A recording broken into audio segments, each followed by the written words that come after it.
So we've had a lot of discussion so far about the uses of the ProSender, and again, we've mentioned earlier, it is one of the very few training aids on the market that has a 3-in-1 use. You can use the wrist cradle without the sphere, you can use it with the sphere, or you can use the sphere and the wrist cuff alone. So we've now progressed on. Joey spent a lot of time working with the wrist cuff, the cradle, and now we're moving into just utilizing the compression sphere. And we're going to go over here, Sean, of what different uses we can do. So he's come out of a practice session where he's really put some time in feeling the back of the right wrist into the cradle. And now he's saying, okay, I want to see if I can replicate that feel or that look or that sensation without it on, but I want to work into the connection feel and I want to work on a little bit of shallowing. So there's a couple different modes that we can use this ball. And again, folks, we talk about how versatile this is. This just comes on and off with Velcro. No more, having to fumble with the ball on the ground, and he can just move around his practice session with ease. So what we're trying to do is really make sure that ball is low and close to the wrist. Sean, talk to us about why that's important. Well, what's really important is that there's a lot of talk about the elbows and the shoulders, but really what happens at the wrist segment governs what happens up the arm. So what happens at the foot and ankle governs what happens above it. All right. So when we have something like this where we're looking for feedback, so kinesthetic feedback and feel, if you go ahead and grip that right now,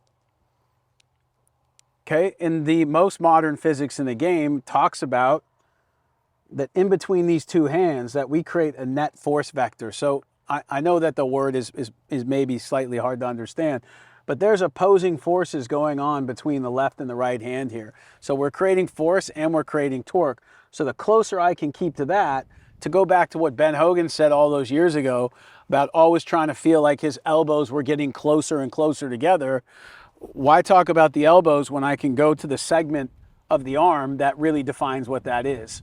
So when we get into position here,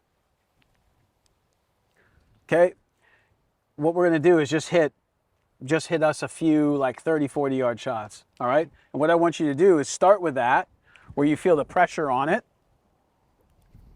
And then from there is I want you to maintain that same amount of pressure between the forearms on the ball. So that would be, Sean, like a Jason Day style, less hinged, very matched up arm and body pivot. Well, the thing is, remember, part of the reason that we set the wrist in the backswing with the ProSender and then release it is to pick up velocity. But when it comes to hitting these shots, it's about being able to govern and control the speed. So when I get in here and I've got the ball between my hands and I'm really going to try and hit these shots with no hands at all, when I'm hinging and unhinging, that's a moment arm, so that's always picking up speed. So if I can set up there and then feel like this doesn't change, then I'm able to make aggressive swings, but don't have to worry about the ball going too far. I think the other thing just to mention to everyone here is the unique structure of this sphere was intended to get the object as close to the top of the wrist and as close to the butt end of the club as possible. And that's why we've made this collapse upon itself. And this is a design that really allows that ball to be very, very close to our hands. Yep, and that's the other thing too is, a big word that's happened in golf over the last, 4 or 5 years is shallowing, okay? So we have one shallow, which is attack angle at impact, but by shallowing, what the definition really is once again, is the center of mass of the club is staying behind the direction that the hands are traveling, all right? So this has been happening since 1920, all right? So ideally what happens when Joe puts that in there is when he gets to the top of the backswing, okay, if he then increases the compression on the ball, then what happens is that throws this right wrist more into extension, this right shoulder more into external rotation, and gets the shaft to pitch even more to where the center of mass is more behind the hands. So if we're doing that and we feel from there, like this would do it too, but the problem is when I have an outward movement with my left arm, I open the face. Okay, so if we're gonna do this correctly, the shallowing doesn't have to be so much. It's just literally go to no pressure. There you go, now compress it. you can just see naturally, because of the couple force we create here and how the wrists are starting to work into flat left wrist, slightly flexed, extended, that's what gets it behind. Now, as the arms work down and the arms straighten, so now I'm here, right? What are you going to have to do to make contact with that ball? What do you feel like this is incentivizing your body to do? Turn. Show me. Right, so the thing is, the better that I get Joe to get the club to lay down, but the right way, where I'm still going to be not opening the face, then he goes, man, I feel like turning. Now set up again for me. Okay, take it up.